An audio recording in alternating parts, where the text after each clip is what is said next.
జనం కోసం జనవాణి. విజయ్ మళ్ళీ అక్కడికి వెళ్తే ప్రాణాలకు గ్యారంటీ లేదు. తమిళనాడు బీజేపీ చీఫ్ సంచలన వ్యాఖ్యలు. తమిళగ వెట్రి కళగం అధినేత ప్రముఖ నటుడు విజయ్కు తమిళనాడు బీజేపీ అధ్యక్షుడు నయనార్ నాగేంద్రన్ తీవ్ర హెచ్చరికలు జారీ చేశారు.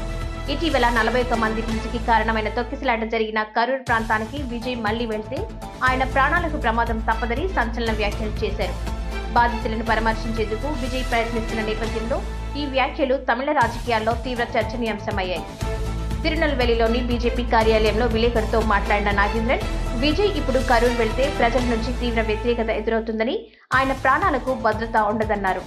కరూర్ సభలో జరిగిన తొక్కిసలాటలో 41 మంది నలిగిపోయి చనిపోయిన నేపథ్యంలో తన ప్రాణాలకు ముప్పు ఉందని విజయ్ ఇప్పటికే పోలీసుల రక్షణ కోరుతూ ఫిర్యాదు కూడా చేశారని తెలిపారు. సెప్టెంబర్ 27న జరిగిన ఈ దుర్ఘటన తర్వాత బాధితుల కుటుంబాలను పరామర్శించేందుకు విజయ్ తన బృందం ద్వారా పోలీసుల అనుమతి కోరినట్లు వార్తలు వస్తున్నాయి. ఈ అభ్యర్థనను పరిశీలించాలని డీజీపీ కార్యాలయం జిల్లా ఎస్పీకి సూచించినట్లు సమాచారం. ఈ సందర్భంగా డీఎంకే ప్రభుత్వంపై నాగేంద్రన్ తీవ్ర స్థాయిలో విరుచుకుపడ్డారు. బాధితులకు అండగా నిలవాల్సింది పోయి వారిపైనే కేసులు పెట్టడం డీఎంకే ప్రభుత్వానికి అలవాటుగా మారిందని ఆయన ఆరోపించారు. ప్రభుత్వ మార్పు కోసం తమిళనాడు ప్రజలు ఏకమవుతున్నారని, ఈ ప్రభుత్వాన్ని గద్దె దింపడానికి అనేక రాజకీయ శక్తులు ఒకే గొడుగు కిందకు వస్తున్నాయని ఆయన అన్నారు. కాగా కరూర్ దుర్ఘటన జరిగిన 3 రోజుల తర్వాత విజయ్ ఒక వీడియో విడుదల చేసి మృతుల పట్ల సంతాపం వ్యక్తం చేశారు. బాధితుల కుటుంబాలను నేరుగా కలిసి ఓదార్చాలని ఆయన భావిస్తున్నప్పటికీ శాంతి భద్రత దృష్ట్యా జాగ్రత్తగా ఉండాలని అధికారులు సూచిస్తున్నారు. அனைவருக்கும் வணக்கம். என் லைஃப்பில் இந்த மாதிரி ஒரு பெயின்ஃபுல்லான ஒரு சுச்சுவேஷனை நான் ஃபேஸ் பண்ணதே கிடையாது. மனசு முழுக்க வலி மட்டும்தான். இந்த சுற்றுப்பயணத்தில் என்னென்ன மக்கள் பார்க்க வராங்க, அதுக்கு ஒரே ஒரு காரணம் தான், அவங்க என் மேலே வச்சிருக்கிற அன்பும் பாசமும். அந்த அன்புக்கும் பாசத்துக்கும் நான் எப்பவும் கடமைப்பட்டிருக்கிறேன். அதனால தான் இந்த சுற்றுப்பயணத்தில் மற்ற எல்லா விஷயங்களையும் தாண்டி மக்களுடைய சேஃப்டி, அதில் எந்த காம்ப்ரமைஸும் பண்ணிடக்கூடாதுன்றதுக்காக தான் அது என் மனசில் ரொம்ப ஆழமாக இருக்கும் அந்த எண்ணம். அதனால தான் இந்த அரசியல் காரணங்கள் எல்லாத்தையும் தவிர்த்துட்டு ஒதுக்கி வச்சுட்டு மக்களுடைய சேஃப்டி மட்டும் மைண்டில் வச்சுக்கிட்டு அதுக்கான இடங்களை சூஸ் பண்ணுறது, அதுக்கான இடங்களை பார்த்து பர்மிஷன் கேட்குறது, போலீஸ் டிபார்ட்மெண்ட்டில் அதை ரிக்வெஸ்ட் பண்ணி கேட்போம். ஆனால் நடக்கக்கூடாதது நடந்துருச்சு.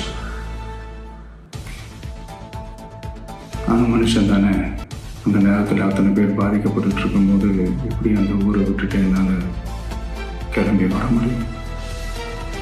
நான் திரும்ப அங்கே போகணும்னு இருந்துச்சுன்னா அதை ஒரு காரணம் காட்டி அங்கே வேறு சில பதட்டமான சுச்சுவேஷன்ஸ், வேறு சில அசம்பாவிதங்கள் அந்த மாதிரி எதுவும் நடந்துடக்கூடாதுன்றதுக்காக தான் நான் அவாய்ட் பண்ணேன்.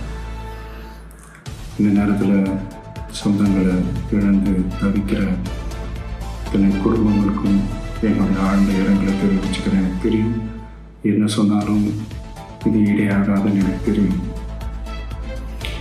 ஹாஸ்பிட்டலில் ட்ரீட் பண்ணிகிட்ருக்கிற எல்லாருமே சீக்கிரமாக க்யூர் ஆகி வரணுன்றதை இந்த நேரத்தில் நான் வேண்டிக்கிறேன். கூடிய சீக்கிரமே எல்லாரையும் நான் சந்திக்கிறேன். இந்த நேரத்தில் எங்களுடைய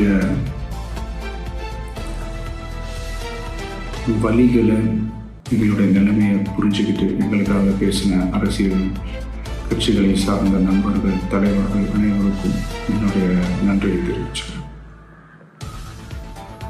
கிட்டத்தட்ட ஒரு 5 மாவட்டத்துக்கு பிரச்சாரத்துக்கு போனோம். இந்த மாதிரி எதுவுமே நடக்கல. ஆனால் கரூரில் மட்டுமே எப்படி நடக்குது? மக்களுக்கு எல்லா உண்மையும் தெரியும். மக்கள் எல்லாத்தையும் பார்த்துக்கிட்டு இருக்கிறாங்க. கரூரை சேர்ந்த அந்த மக்கள் அந்த உண்மையெல்லாம் வெளியில் சொல்லும்போது எனக்கு கடவுளே நேரில் வந்து இறங்கி அந்த உண்மைகள்லாம் சொல்கிற மாதிரி எனக்கு தோணுச்சு. சீக்கிரமே எல்லா உண்மைகளும் வெளியில் வரும்.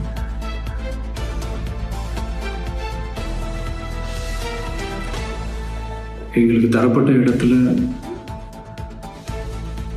நாங்கள் போய் அந்த ஸ்பாட்டில் வந்து நாங்கள் பேசிட்டோம். நாங்கள் எந்த தவறும் எங்கள் சைடில் நாங்கள் எதுவும் செய்யலை. பட் இருந்தாலும் எங்கள் கட்சியை சேர்ந்த நிர்வாகிகள், தோழர்கள் மேலே எஃப்ஐஆர், அது மட்டும் இல்லை சோஷியல் மீடியாவை சேர்ந்த நண்பர்கள், தோழர்கள் அவங்க மேலே எஃப்ஐஆர்லாம் போட்டு பிடிச்சிட்டு இருக்கிறாங்க.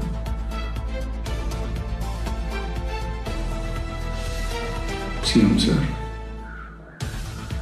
உங்களுக்கு ஏதாவது இந்த பழி வாங்கணும் அப்படின்ற எண்ணம் ஏதாவது இருந்துச்சுன்னா என்ன வேணாலும் பண்ணுங்க. அவங்க மேலே கை வைக்காதீங்க. நான் ஒன்று வீட்டில் இருப்பேன், இல்லை நான் ஆஃபீஸில் இருப்பேன். என்ன வேணாலும் செய்யுங்க. நண்பர்களே, தோழர்களே, நம்மளோட அரசியல் பயணம் இன்னும் ஸ்ட்ராங்காக, இன்னும் தைரியத்தோட கண்டினியூ ஆகும். தேங்க்யூ.